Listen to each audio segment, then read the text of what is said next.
नमो भगवते वासुदेवाय नमः। जय माता दी दोस्तों, आप देख रहे हैं आपका अपना YouTube चैनल व्रत त्योहार कथाएं। मैं हूं आपके साथ रिमझिम शर्मा। आज इस वीडियो में हम बात करने वाले हैं इस मास की एकादशी यानी कि वैशाख मास के शुक्ल पक्ष की एकादशी के बारे में। दोस्तों, यह एकादशी इसे हम मोहिनी एकादशी के नाम से जानते हैं। तो इस एकादशी के व्रत को किस दिन किया जाएगा, जो पूजा का शुभ मुहूर्त है वो क्या होगा, तिथि कब प्रारंभ होकर कब समाप्त होगी, पारण का शुभ समय जो कि एकादशी की तिथि में बहुत ही ज्यादा महत्व रखता है वो क्या होगा, आज की पूजा विधि में क्या कुछ खास नियम होंगे, किस प्रकार जो भी व्रती होंगे उन्हें व्रत को धारण करना है, मतलब क्या खाना है क्या नहीं खाना है, और जो भी नियम है इस एकादशी व्रत के संपूर्णता से सभी जानकारियां आपको इस एक वीडियो में प्राप्त हो जाएगी। आज की एकादशी का एक महा उपाय वो भी आपको इस वीडियो में प्राप्त होगा, तो वीडियो को अंत तक जरूर देख लीजिए, क्योंकि अंत तक देखकर आप इस महा उपाय को अगर करते हैं तो भगवान श्री हरि विष्णु जरूर आप पर अपनी कृपा बरसाते हैं। दोस्तों, मोहिनी एकादशी देखिए वैशाख मास की शुक्ल पक्ष की एकादशी है। तो सबसे पहले यही जान लेते हैं कि इस एकादशी का व्रत हम किस दिन धारण करेंगे। एकादशी का व्रत धारण हम करेंगे रविवार 19 तारीख को। अब तिथि कब प्रारंभ होकर कब समाप्त हो रही है यह समय भी नोट कर लीजिए। तो एकादशी की तिथि प्रारंभ होगी 18 मई को 11:22 पर, यह सुबह का समय है, और समाप्त होगी 19 मई को 1:50 पर, यह दोपहर का समय है। तो दोस्तों, मोहिनी एकादशी का व्रत जो है उदया तिथि में हमें 19 मई को मिल रही है, तो हम 19 मई को ही रविवार के दिन इस व्रत को धारण करेंगे। अब एकादशी के व्रत में पारण के समय का बहुत महत्व होता है, तो पारण का शुभ मुहूर्त भी आप नोट कर लीजिए। हम पारण करेंगे 20 मई को सुबह में 5:44 से सुबह के 8:24 तक। द्वादशी की तिथि समाप्त होने के पहले सभी व्रतियों को पारण जरूर कर लेना चाहिए। द्वादशी की तिथि समाप्त होने का समय है दोपहर की 3:58। तो ये देखिए बहुत लंबी समय अवधि है, हम सुबह ही जो शुभ मुहूर्त होता है व्रत का पारण उसी समय में कर लेते हैं। मोहिनी एकादशी का व्रत, दोस्तों मोहिनी एकादशी का व्रत किस लिए किया जाता है। देखिए आज के दिन एकादशी, देखिए सभी व्रतों का अपना एक महत्व होता है, अपना एक विधान होता है पूजा का। तो आज जो भी व्रती मोहिनी एकादशी का व्रत धारण करते हैं समस्त पापों का उनका नाश होता है और मृत्यु के बाद मोक्ष की प्राप्ति होती है।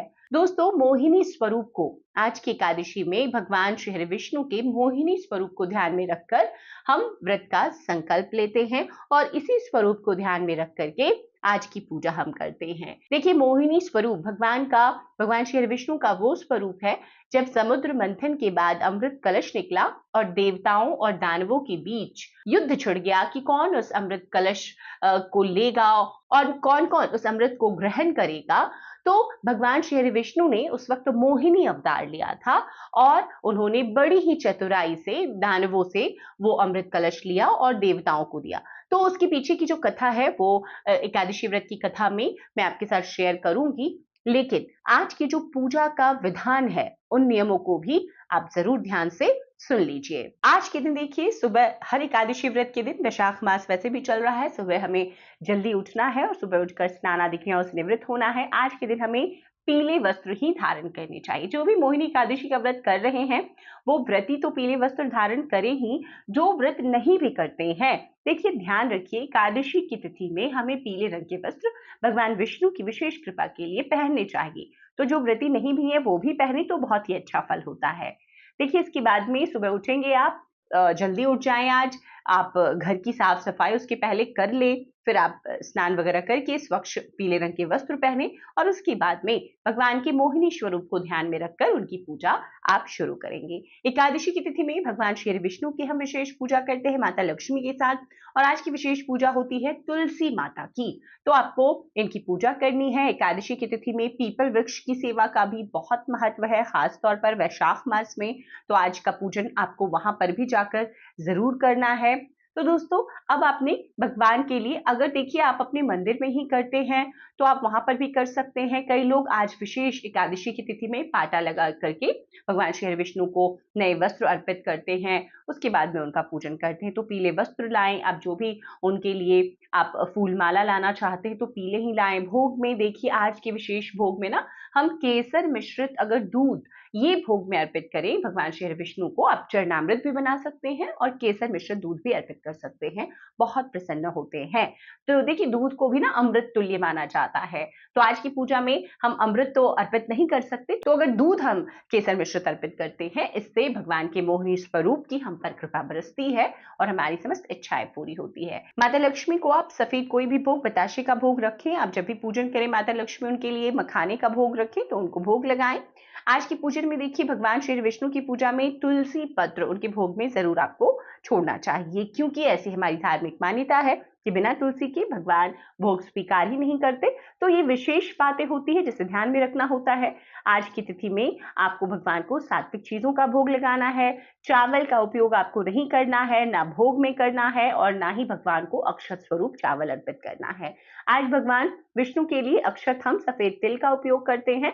तो इन छोटी छोटी बातों का देखिए हर बार मैं शेयर करती हूँ, अब आपको ध्यान रखना ही चाहिए। तो इस प्रकार से आपको पूजन विधि आज की संपन्न करनी है। अब आज का जो एक महा उपाय, देखिए आज की पूजा में माता तुलसी की पूजा हम करेंगे, तो आज जब भी आप तुलसी माता की पूजा करेंगी तो उस पूजा में आपको दूध जरूर अर्पित करना है। मतलब कि इस एकादशी की तिथि में आपको, देखिए एकादशी की तिथि में हम जल से संचित नहीं करते हैं, क्योंकि ऐसा माना जाता है कि तुलसी माता स्वयं निर्जला एकादशी का व्रत धारण करती हैं। लेकिन आप आज की पूजा में 5 बूंद दूध कम से कम तुलसी के पौधे में जरूर अर्पित कीजिए। इससे माता लक्ष्मी बहुत प्रसन्न होती हैं, भगवान श्री विष्णु की विशेष कृपा हम पर बरसती है। तो ये बहुत ही सरलता से, जैसे हम एकादशी के सभी व्रत करते हैं, लेकिन हर एकादशी में जो अपना एक विधान होता है, तो मोहिनी एकादशी के व्रतों में जो मैंने बताया जो चीजें थोड़ी सी अलग है अन्य एकादशी व्रतों से, उसका ध्यान जरूर रखें। आज के दिन भगवान विष्णु के मंत्रों का, देखिए कथा मोहिनी एकादशी की पूजन के समय आपको पढ़नी है, उसके बाद में आरती संपन्न करनी है, उसके बाद में जिस भी मंत्र का आप चाहें पूरी पूजा के दौरान उन मंत्रों का जप करना है।